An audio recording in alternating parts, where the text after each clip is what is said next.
উল্টাপাল্টা উত্তর সবাইকেই দিচ্ছে। যেই মাত্র সে শুনলো যে আমাকে এখন প্রশ্ন করা হয়েছে আমার নবী সম্পর্কে, সে লাঠি ব্যবহার করত, তার হাতে একটা লাঠি ছিল, লাঠিটা তাৎক্ষণিক হাতে নিয়ে তার দিকে তাকায়া সজোরে তার মাথায় আঘাত করেছে।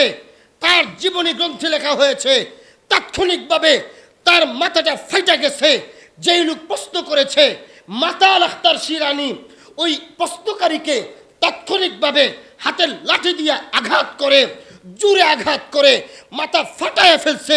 রক্তাক্ত হয়ে লোকটা মাটিতে লুটায়ে পড়ছে। আখতার শিরানির চোখগুলো লাল হয়ে আছে, চেহারা লাল হয়ে আছে, চোখ থেকে অশ্রু ঝরছে।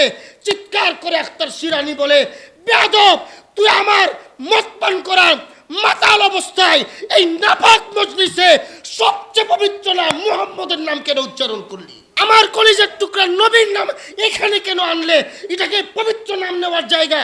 এটা মদের মজলিস, এটা তো মাতালদের মজলিস। দুনিয়ার সবচেয়ে খারাপ শব্দ এখানে হয়। তুই আমার এই সুযোগটা কাজে লাগিয়ে আমার মজলিসে, নাপাক মজলিসে আমার প্রিয় হাবিবের নাম নিয়েছিস। আমার মজলিসে, অপবিত্র মজলিসে নবীর নাম নিয়ে নবীর শানে তুইও বেয়াদবি করেছিস। তোর বেয়াদবির মাধ্যমে আমাকে বানিয়েছিস। রাসূলের পবিত্র নাম নাপাক মজলিসে নিয়েছিস। এইভাবে চিৎকার করতেছিল, কাঁদতেছিল, লাঠির আঘাতে মাথা ফাটায় ফেলছে।